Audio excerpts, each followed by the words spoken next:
Normally I'd say I'd like this all mowed and lovely and pristine, but we're going to take advantage of that because the more we have this horse thinking she has to jump over something, including grass, we're going to take advantage of grass.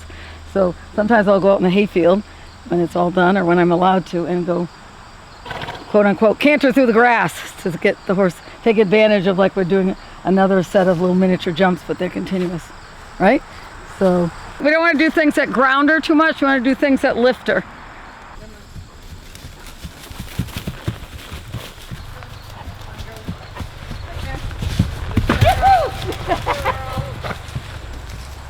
I want to get a little more height, but we don't want to quite overface her by having her leap into a log here. So if she could just, if she was obedient enough to just skim this edge. Yep.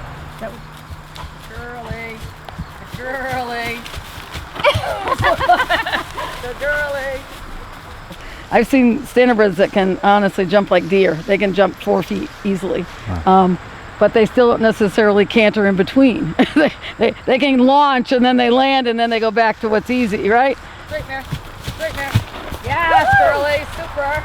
That was really good. So Gina would have to be brave enough to do that repeatedly and have a whole row. So then she'd have to work your way into all of the next levels up in this whole little course, Gina. Push. Super. Yeah. Flying change. That one. In our ongoing quest for the horse to learn to lift its body up higher, to change the rhythm of its legs, we're just doing anything we can to give the horse a reason to more naturally pick themselves up and land and pick themselves up and land. So we have the advantage here of the grass. We have the advantage here of a little bit of slope that they have to dig in a little harder. And then we have the advantage of these varied looking and height-wise little jumps. It's super fun. Like I said, I wish I was brave enough to take her over the jumps that she really wants to go over. Maybe someday, but I'm not getting any younger either. So Miss Wendy Ridgecrest, meaning the horse here, has been cantering since I first got her when she was 4.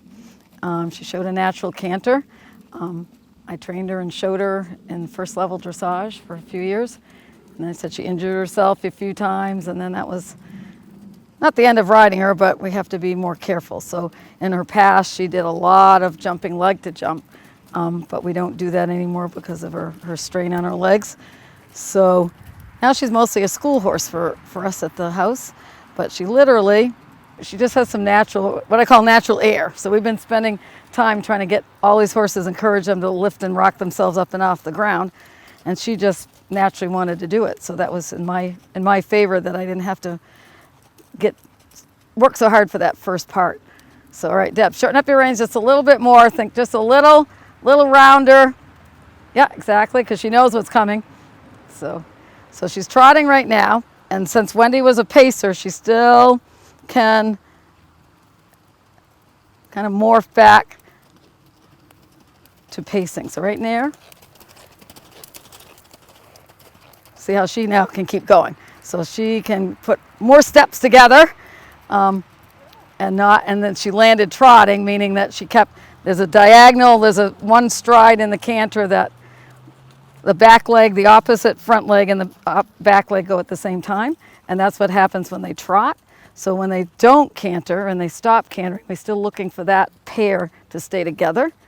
So even though she can canter pretty quote-unquote normally for a pleasure horse, she occasionally still reverts back to the pacing mode.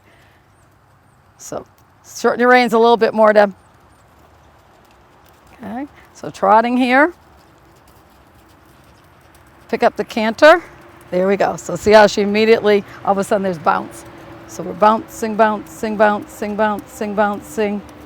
Super good right there. If you watch and then I'm going to pick up the canter again, and if you watch the inside hind leg and the outside front leg, that's the diagonal pair we're talking about. So that's the pair to make it an actually true canter.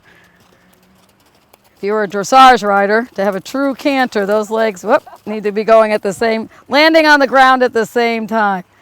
Okay, so let's change direction here. So her learning, so the process of this mare was we did all the jumping exercises that that we've done. She did all those.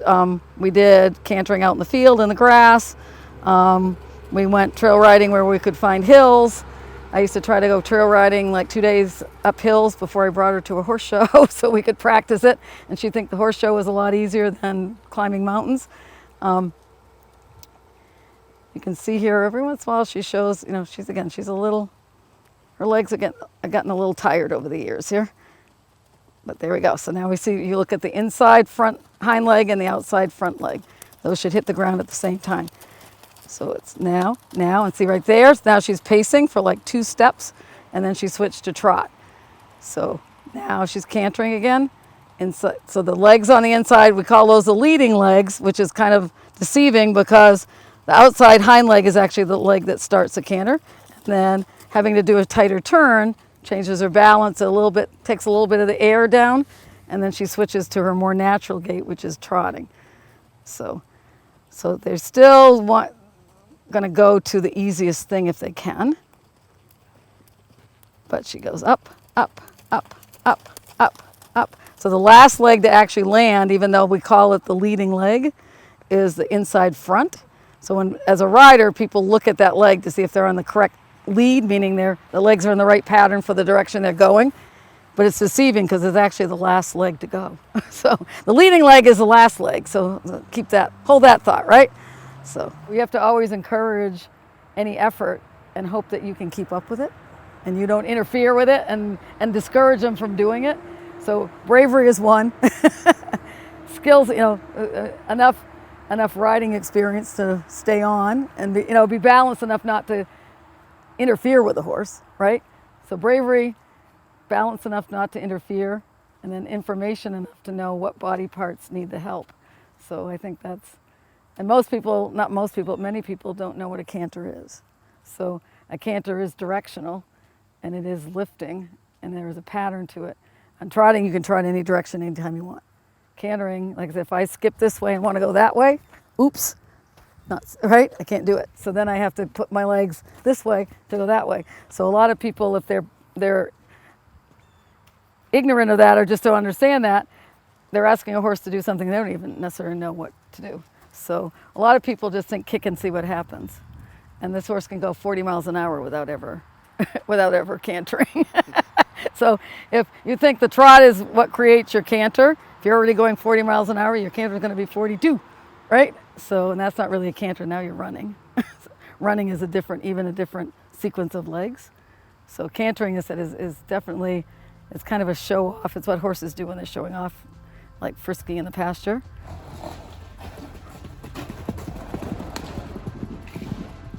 It's part of their DNA to bound across the ground. I mean, their freedom, their safety is being able to go. Standardbreds, deep down, they're still horses. So deep down, they still want to do that. Like I say, we have to make them into horses again.